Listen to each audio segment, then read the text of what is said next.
Hi there, I'm Mike Hudson, Director of the Museum of the American Printing House for the Blind in Louisville, Kentucky. Today we're going to have another one of our series of museum how-tos, how to polish silver. So we're going to start out with our materials.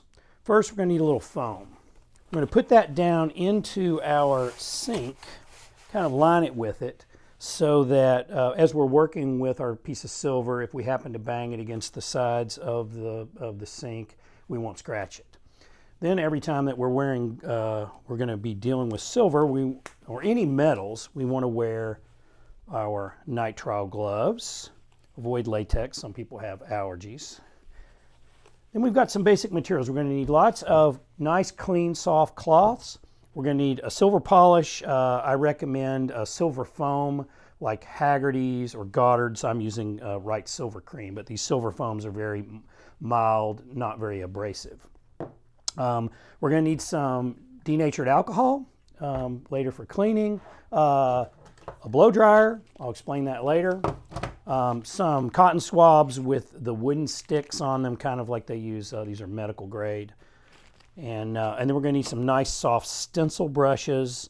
I've got two here. I've got one, I've noticed mine are labeled. One is labeled wax only and the other is labeled polish only. And then finally we're going to need some Renaissance microcrystalline wax.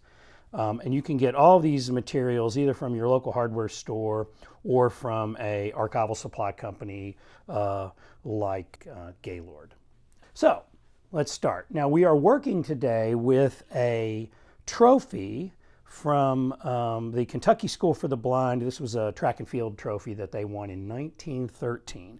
And the problem with silver suffers from a couple of major issues. One is that people polish them too much.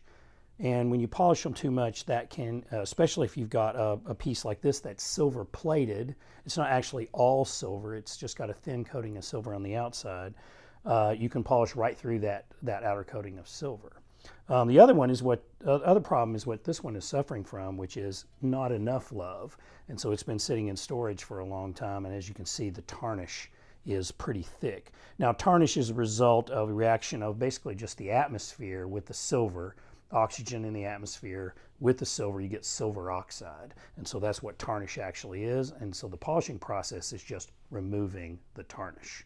Okay, so I've got my polish, and these usually come with these little sponges. I prefer using my stencil brush, but I'm just going to get some polish on my brush. I'm going to get myself a little water, and then I'm going to start to work on that tarnish. Now this thing has not been polished in a long time, and so it is going to take a lot of work to get through that tarnish and get our silver to a nice clean shine. I'm going to come over to my water, and you can see that we're already starting to take off that tarnish, and it's pretty heavily tarnished. It's going to take us a long time to do it. Now notice also that on the crevices of this trophy, there's old polish caked inside of those, and you see that a lot on old silver. The decorative moldings a lot of times are caked with old polish, right? So we're going to get that wet, and then we're going to take our Q-tip and we're actually going to break it, okay? And what that's going to do is it's going to create a little wooden brush for us, and we're going to start to work on the edges of that molding to get out the tarnish that's caked into those crevices. And we're just going to take our time. It's going to be a laborious process, but we're going to just slowly but surely go over every one of those moldings, and down in the crevices we're going to get the caked polish out. This is going to be really important for making sure that our final work looks great. And then once we've got the tarnish out of the crevices, then we can start working on that molding with our brush. And we can already see that nice bright silver starting to come to the surface. Now, as you can see, this is a big piece, it's actually going to take me probably a couple of hours to fully polish this. So we're going to take a step forward and look at another piece so we can move on to the next step, which is waxing. What became obvious as I polished this was that the silver plate on this piece, as I mentioned earlier, had been badly damaged. So what might look like tarnish is actually where the silver plating on the outside has been worn all the way through to the underlying metal. So that damage is already done. We can't reverse that. But what we can do is coat this entire piece with a thin coat of wax so that it will be protected from the atmosphere and it will tarnish a lot more slowly. And we can actually even then handle it a little more safely without worrying about getting fingerprints on it. So the first thing we want to do is we've just finished our polish. Now we're going to rinse it really nice so that we get all of the old polish, any polish that we put on it, we get that all off.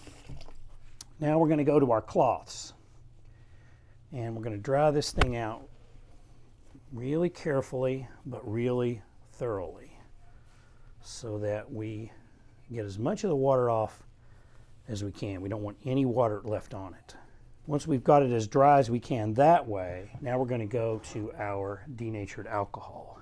We're just going to pour a little of that on there, and what that's going to do is that's going to help us get it completely dry, because that alcohol is going to evaporate really fast, and as it evaporates, it's going to carry any remaining residual water off of our piece so that it's perfectly dry.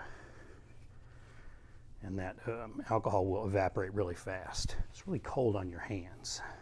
Now, that alcohol is very flammable, so you don't want it around any sources of possible ignition. So now we've got our cup completely dried.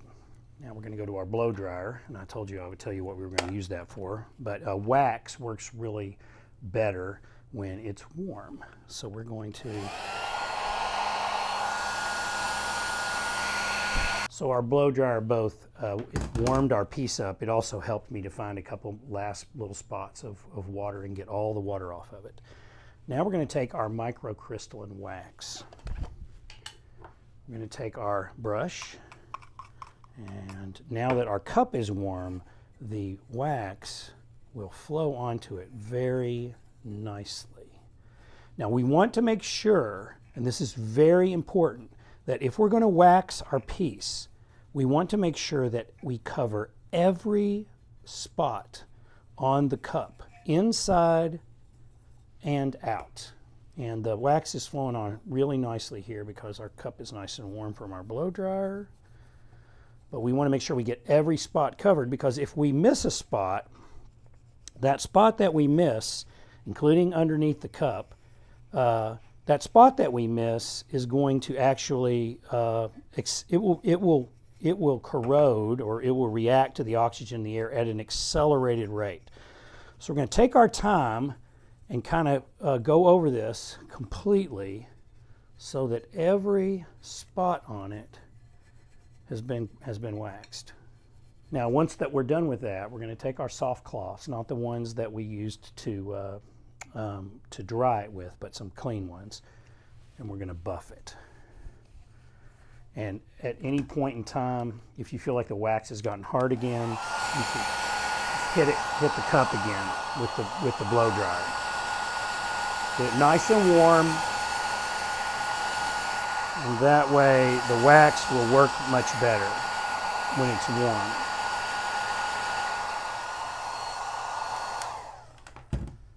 And it will polish right up nice and smoothly. We want to be really careful here with our cloth too. We've got these handles on this loving cup. That's what they call these, by the way. I don't know if you knew that, loving cup trophy. But we want to be really careful that we don't snag anything. We don't want to get in a hurry. We want to take our time, because what we're trying to do is make sure that we can hand this cup down to the next generation in the same condition that we got it. So that's how you clean and wax silver.